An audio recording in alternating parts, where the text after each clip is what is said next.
नमस्कार दोस्तों, मैं हूं हिमांशु भट्ट। धर्म नगरी हरिद्वार में कुंभ 2021 के अवसर पर अभी तक 7 सन्यासी अखाड़ों के अलावा किन्नर अखाड़े और श्री गंगा सभा की धर्म ध्वजाएं स्थापित की जा चुकी हैं। लेकिन आज प्रेम नगर आश्रम में भगवान बद्रीनाथ और भगवान हनुमान की धर्म ध्वजा विधि विधान के साथ भूमि पूजन कर स्थापित की गई हैं।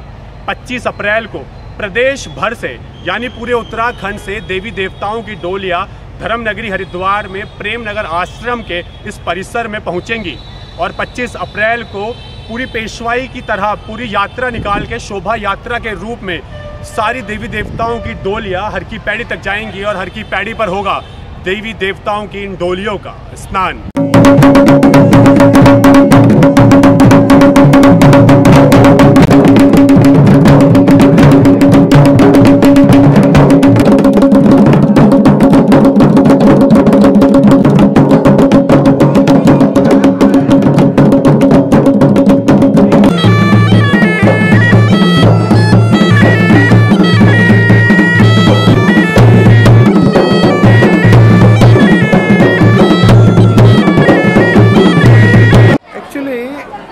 देव डोलियां हैं, ये हमारे धर्म की प्रतीक है, हमारे देवताओं की प्रतीक है।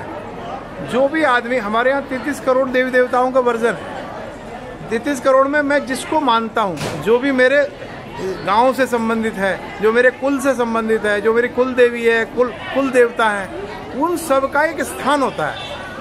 उनसे भी एक ऐसी प्रेरणा होती है कि वो गंगा स्नान के लिए जाए। वो उसको एक हम लोगों ने एक सामूहिक वेग में करने का प्रयास किया है कि वो एक साथ आए। और कुंभ में क्योंकि सभी लोग स्नान करने आते हैं, सभी देवी देवता भी, ऐसा हम सुनते हैं कि हर लोग से यहाँ आते हैं, तो उसी तत्वाधान में हमने इसको एक साथ करने का निर्णय किया। और प्रभु की ऐसी कृपा हुई, क्योंकि बद्रीनाथ जी ही यहाँ के धर्म ध्वजक है, सबसे पहले उन्हीं का ही धर्म ध्वज चलता है। तो उसको देखते हुए ये सब चीज़ें जो है हमने 24 की रात को यहाँ आ जाएंगी और 25 की सुबह यहाँ से गंगा स्नान कर फिर अपने अपने स्थानों को वापस अपने अपने धामों को चली जाएंगे।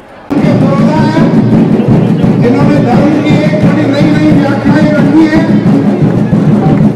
धर्म किस प्रकार से हमारे भारत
कार्यक्रम जो है, जिस तरह से यहाँ कुंभ मेला का स्नान पर्व का चल रहा है, उसी प्रकार से उत्तराखंड में देव डोलियों का अपना महत्व है। तो देव डोलियों के स्नान कुंभ के बाद यहाँ पे परंपरा रही है। कुंभ समाप्ति के बाद उसके बाद जो आखिरी स्नान होता है, शाही स्नान, उसमें पूरे उत्तराखंड के देवी देवता आते हैं और स्नान करते हैं। तो उससे पूर्व क्या होता है कि धर्म ध्वजा, एक तो राष्ट्र ध्वज होता है, वो सर्वोपरि है, उसके बाद धर्म होता है और धर्म का पालन करना चाहिए। जिस धर्म के लोग अपने पालन नहीं करते तो वो संकट में आता है। तो उसके लिए बहुत अच्छा कार्य मोहन सिंह रावत जी हैं, गाँववासी जी, उनके प्रयास से पिछले कुंभ से और उससे पिछले कुंभ से इस तरह के कार्यों का आयोजन किया जा रहा है। तो आज भगवान श्री बद्रीश जी और हनुमान जी ये ध्वज के वाहक होते हैं, भगवान बद्रीश जी आते हैं। तो आज उसकी धर्म ध्वजा की स्थापना यहाँ पर करी गई है, जिससे अब इसके बाद 24 तारीख को देव डोली आएंगे समस्त उत्तराखंड से।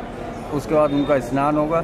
सभी से पूरे के पूरे हिंदुस्तान और विश्व से भी अपील है, आप आएँ, उत्तराखंड की संस्कृति को पहचानें कि हमारी संस्कृति क्या है, देवी देवताओं का हमारा क्या महत्व है।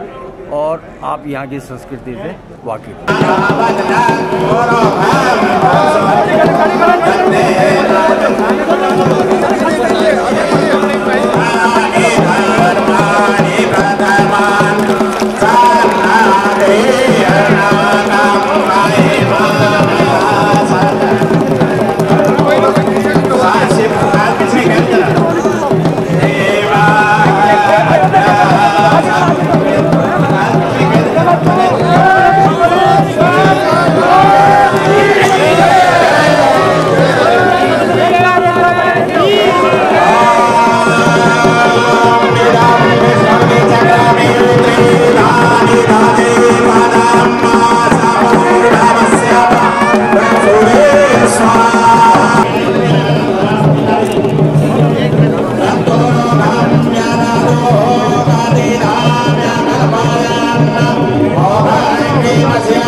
नहीं करते, कुंभ में दानव भी स्नान करने के लिए आते हैं, उनका उद्धार होता है। और मैं एक निवेदन आपसे करना चाहता हूं, कुंभ में हमारी उत्तराखंड की देवभूमि की जो देव डोलियां हैं वो भी स्नान करने के लिए आती हैं। आज बड़ी प्रसन्नता की बात है कि हमारे परम पूजनीय महामंडलेश्वरों ने धर्म ध्वजा को आशीर्वाद दिया, हमारे इस पुनीत कार्यक्रम को आशीर्वाद दिया।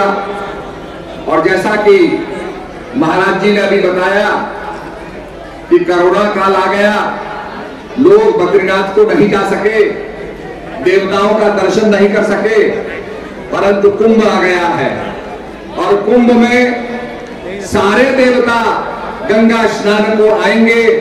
आपको हरिद्वार के अंदर सभी देवताओं का दर्शन करने का मौका मिलेगा। 25 तारीख को यह भव्य देवताओं का स्वागत गंगा स्नान का आयोजन रखा गया है। तो उत्तराखंड के जो देव संस्कृति है जिसको हम आगे बढ़ा रहे हैं, उसकी झलक आपको देखने को मिलेगी। 52 हाथ ऊंची, 52 बंधन और 4 इसमें रस्सियां और 4 दिशाओं में यहाँ पर जो ध्वजारोहण किया, उसका संदेश पूरे उत्तराखंड में शांति और पूरे विश्व की शांति के लिए प्रार्थना के लिए खड़ा किया, उसके लिए बहुत ही साधुवाद के आप पात्र हैं। मैं ये सूचना देना चाहता हूँ कि 23 अप्रैल को विभिन्न स्थान के आने वाले देवी देवता जो दूर से आ रहे हैं वो हरिद्वार के बजाय ऋषिकेश पहुंचेंगे। ऋषिकेश में उनके रहने खाने की व्यवस्था रहेगी। जो दूसरे स्थान से आते हैं तो वो भी 23 तारीख को सिद्धबद्री कोरगांव में विश्राम करेंगे और कुछ श्रीनगर में करेंगे और 24 तारीख को 2 बजे तक त्रिवेणी घाट ऋषिकेश में आएंगे।